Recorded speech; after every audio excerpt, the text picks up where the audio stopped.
chochote kinafanya muziki nchi hii kinaniweza kisogee mbele yangu. Kama kuna kiumbe chochote, niwaambie kitu, Kigoma wewe. Hapa katikati nilikuwa niko na harakati nyingi za kimataifa, huku nyuma kwa kuradharau nyingi za kijinga. Nikasema hawa na adabu hawa, nikawatia misumari. Misumari inaitwa shikeni adabu. Niweka misumari, nikaka namba 1 2 3 nakuja kenge yote usogea hapa. Mpaka sasa hivi na tushamaliza ndio watu wanaanza kusogea. Lakini ile ilitoa kwa kuwashikisha adabu, kama shikeni adabu na mtoto huyo wa Kigoma, shika adabu.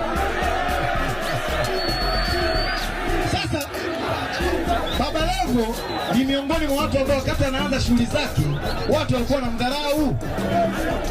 Hawakujua huyu ana akili kiasi gani.